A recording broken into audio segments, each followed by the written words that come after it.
Saludos a todos, queridos amigos. Hoy continuaremos con la serie de historias de terror. Recordad que si conocéis alguna, ya sea vuestra de algún conocido, podéis enviárnoslo a nuestro Instagram o a nuestro correo y las pondremos en el siguiente vídeo. Y sin más dilación, empecemos.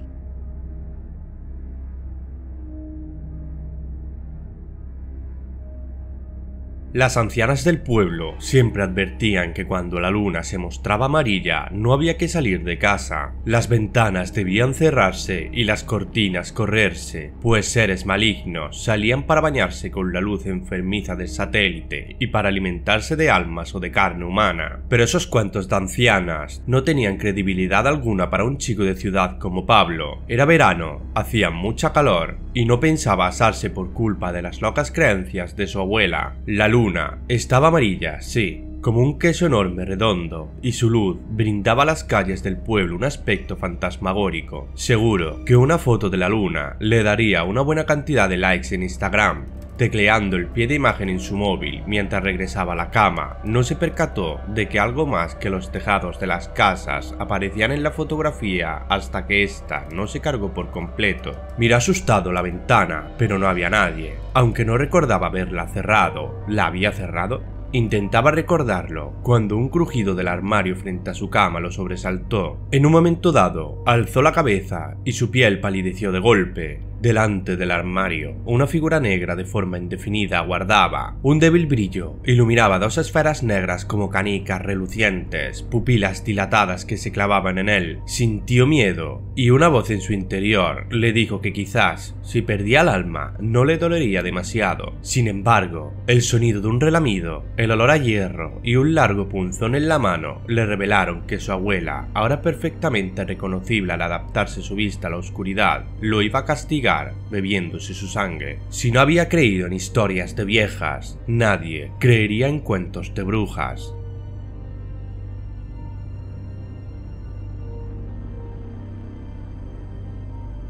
La mudanza tenía a sus padres de los nervios, corriendo de un lado para otro, dando órdenes, mientras los hombres de la empresa de transporte colocaban los muebles. Olga se paseaba por los pasillos de su nuevo hogar hasta que llegó a un cuarto con vistas a la calle. Se asomó a la ventana y le encantó lo que vio. Esa sería su habitación. Dio media vuelta y entonces, en un rincón oscuro detrás de la puerta, sus ojos se posaron en una pequeña muñeca de trapo. Seguramente había pertenecido a los antiguos inquilinos. Se convirtió en su nuevo juguete favorito. Un día, que su madre pasaba por delante de su puerta, escuchó a su hija hablar con alguien. Se asomó con cuidado y comprobó que la otra voz la emulaba a su hija, lo que le pareció tierno. Era una niña adorable. Se marchó sin prestar atención a la conversación que, en juegos, tenía con su muñeca de trapo. «Pero no puedo volar», decía Olga. «Sí puedes. Eres una niña especial. Eres bruja y por eso puedes entender las muñecas. Agarra la escoba y verás qué divertido es volar». «¿Aunque no me dejen papá y mamá?», preguntó Olga. «Claro, no se van a enterar. Eres bruja». Convencida, la niña obedeció a la muñeca. Buscó la escoba de la cocina, regresó a su habitación, abrió la ventana y saltó. Cuando abrió los ojos, vio cómo sus padres lloraban desconsolados. Algo extraño ocurría, le parecían mucho más altos de lo que eran. Intentó llamarlos, pero no parecían oírla, y en ese momento la vio. Una niña de pelo largo y negro, demacrada y fea, que la miraba desde un rincón de la habitación.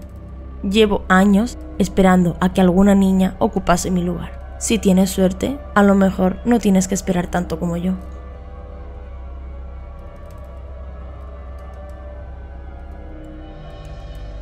Nunca dejaba de oírlo. Desde que se mudó al palacete de sus ancestros, comenzó a escuchar un susurro incesante. Parecía atraerlo el viento, se colaba a través de las piedras de los muros, surcaba los pasillos, se perdía en los jardines. No comprendía lo que decía, aunque se quedara largas horas en silencio, pues las palabras se asemejan al silbido de la brisa, al ronroneo de un gato. Intentó ignorarlo, en vista de que no sacaba nada en claro de lo que le decía, pero con el tiempo, el silbido se hizo tan presente que le resultó imposible no prestarle atención. No había forma de adivinar qué quería, incluso preguntó a quienes la visitaban, pero nadie, salvo ella, oía más allá del silencio. Lo escuchaba a todas horas, por la mañana, por la tarde, por la noche y en el ocaso de la madrugada, y por esa razón, tras mucho tiempo, decidió seguir al susurro y descubrir de dónde provenía. Todas las noches, cuando quedaba libre de sus quehaceres diarios, caminaba por los pasillos del palacete, atravesando sus salas, acercaba la oreja a las paredes para ver si el sonido aumentaba y de ese modo, poco a poco, fue determinando su origen. Empezó a escucharlo con más fuerza cuando sus pasos la llevaron a un largo pasillo lleno de cuadros en ambas paredes. Esa madrugada avanzó hasta que sintió que el susurro la rodeaba, miró el cuadro de enfrente y con ayuda de una vela se dispuso a inspeccionarlo. No se dio cuenta de que los ojos de la mujer del lienzo de detrás cambiaron. La miraron con ansia desmedida, con las pupilas dilatadas. Sintió un tirón del pelo que le arrancó un grito de terror. Alguien la arrastraba hacia detrás,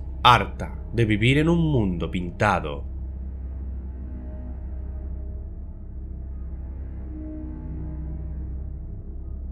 La historia que estoy a punto de contarte se desarrolló a partir del 29 de octubre de 1999.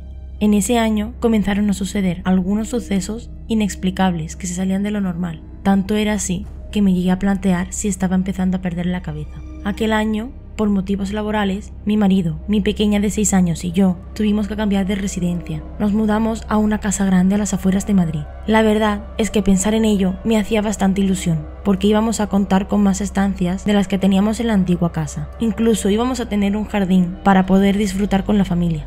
Pero desde el momento en el que entramos por esa puerta, había algo que no encajaba. Además de que era una casa muy fría y oscura, el hecho de entrar en ese lugar me causaba mucho malestar. Era una angustia que no podía describir con palabras, como una sensación de malestar y vacío que no podía controlar. Mi marido Luis se percató de ello, me preguntó si me encontraba bien y asentí con la cabeza. Ahora me arrepiento de haberlo hecho, pues más tarde me daría cuenta de que no había marcha atrás. Esa misma noche empezamos a escuchar algunos golpes en la buhardilla. No le dimos importancia porque pensamos que serían los crujidos de los materiales de la casa. Tras varias horas intentando dormir, empecé a oír unas carcajadas que se oían bastante cerca. Pensé que serían personas que pasaban por la calle y que estaban de juerga un viernes. A la mañana siguiente me dispuse a preparar el desayuno. Hoy comíamos tortitas con nata. Era el desayuno favorito de mi pequeña María. Lancé un pequeño grito de ilusión en busca de una respuesta de mi pequeña. «María, corre, vamos a preparar unas tortitas que tanto te gustan». Me sorprendí, ella no me respondió, así que decidí buscarla por toda la casa. Tras varios minutos buscando, ya con lágrimas en los ojos de la impotencia que sentía, decidí llamar a Luis. Él me dijo que de madrugada, cuando se marchó a trabajar, pasó por su habitación y la vio tranquilamente en su cama dormida. Me tranquilizó y le quitó importancia. Me dijo que era muy probable que estuviese jugando, que no me preocupase tanto. Colgué la llamada preocupada, con la intención de volver a buscarla, y en ese mismo momento volví a oír esas carcajadas tan escalofriantes. Por un momento me quedé paralizada. Pretendía saber de dónde venía esa voz. Era imposible que fuese María. Acto seguido eché a correr por las escaleras. Tenía que encontrar a María. Estaba muy nerviosa, el corazón se me salía por la boca y estaba temblando. «María, cariño, ¿dónde estás?», preguntaba una y otra vez en voz alta. De nuevo se volvieron a escuchar esas carcajadas estrepitosas. En ese momento pude detectar de dónde procedían, así que, aunque aterrorizada, me dispuse a ir hacia ese lugar. Acudí al baño inferior. Pude observar que las cortinas de la bañera estaban totalmente echadas. Debía de tener el valor de abrir, pero sentía un miedo que me nublaba hasta la vista. En ese momento decidí contar hasta 3 y abrir muy rápido. Allí no había nadie, pero pude ver en el fondo de la bañera una hoja en la que estaba escrito de color rojo el año 1999, año en el que nos encontrábamos por aquel momento. Sin saber dónde buscar ahora, me quedé pensando de rodillas frente a la bañera. Estaba muy cansada, llevaba ya varias horas buscando a mi pequeña y no encontraba ninguna señal que me pudiese dar alguna pista de dónde se podría encontrar. En ese momento decidí volver a su habitación a buscar algún indicio. Me incliné a supervisar su mesa de juego. Tenía muchos folios con dibujos, una muñeca de porcelana, varias tijeras abiertas y un lápiz de color rojo. En ese mismo instante noté como si una presencia se encontrase detrás de mí. Además, sentía una ligera presión en el cuello, como si alguien me estuviera tocando de forma delicada, y seguidamente se escuchó un sonido entrecortado. Me asustó tanto que me quedé sin aire. Me giré rápidamente y era María, con una tremenda sonrisa. En ese momento no sabía si reír o llorar. Era evidente que estaba contentísima por verla, pero algo me decía que las cosas no iban bien. «Hola, mami, ¿has visto nuestro regalo?» «Ay, María, me has dado un susto de muerte. ¿Dónde estabas? ¿A qué regalo te refieres, cariño?» «Estaba jugando. A mis dibujos, mami».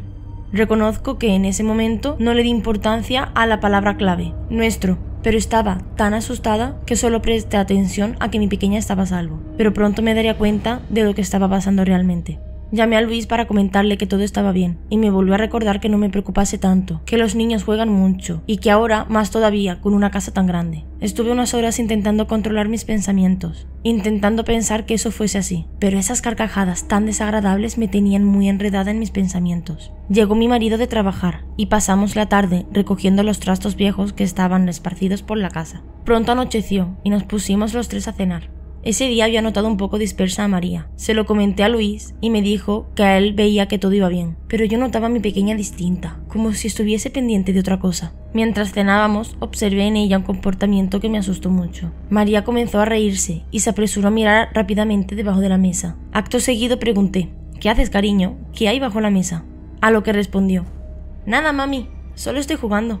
En ese momento, Luis me miró disgustado y posteriormente me comentó que de esa manera iba a asustar a la niña. Esa misma noche, 30 de octubre, nos fuimos a dormir. Me planteé quedarme con mi pequeña a dormir. Tenía miedo de que volviera a suceder lo mismo, pero no quería tener paranoias. Quizás simplemente estaba jugando y esa mañana no la pude encontrar porque desconocía cada rincón de la casa. Pronto volvieron a aparecer los golpes. Esta vez venían acompañados de susurros, que iban y volvían. Notaba como si cada vez se estuviesen acercando más. Desperté a Luis y en ese momento me di cuenta de que realmente no era cosa mía. Me dijo que él también lo estaba escuchando. Decidimos algo. Íbamos a esperar a ver si esas voces desaparecían. Si no, saldríamos inmediatamente a buscar a María. De repente empezamos a escuchar que esos entes iban acercándose más y más. Tanto que empezaron a tocar el picaporte y a hacer ruido con esas dichosas carcajadas. Vimos cómo el picaporte empezó a girar lentamente. La puerta comenzó a abrirse. En ese momento salió corriendo Luis hacia la puerta. Miró hacia ambos lados y las voces dejaron de escucharse. Era como si hubiesen desaparecido. A partir de ese momento no se escucharon más ruidos. Tengo la certeza de ello porque no pude pegar ojo en toda la noche.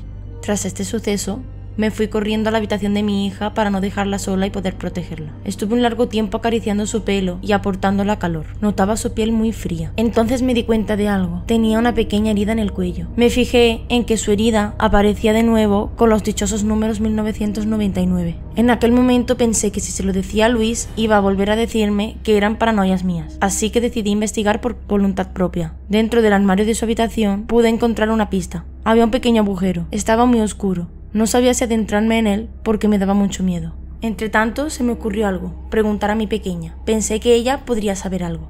María, ¿sabes a dónde lleva ese agujero? Pues, en ese agujero jugamos todos. ¿Quién es, hija? Papá y las mujeres de negro.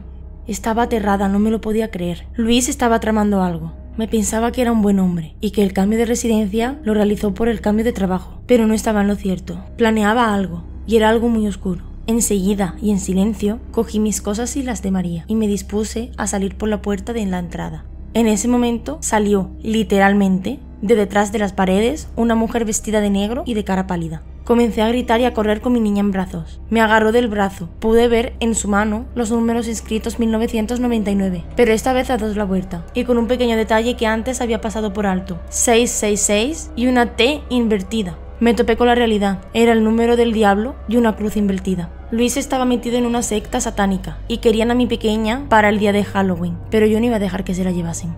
Saqué las fuerzas de donde no las tenía. Logré deshacerme de ella y eché a correr. Era de noche y apenas había farolas, por lo que pasé por un atajo y nos metimos entre unos arbustos. Allí estuvimos varias horas. Pude ver a lo lejos a Luis buscándonos. También a las dos mujeres de negro de las que hablaba María. Desde entonces, mi pequeña se empezó a recuperar poco a poco y nunca más volví a ver a Luis. Logramos huir a un lugar muy lejano donde nadie pudiera encontrarnos.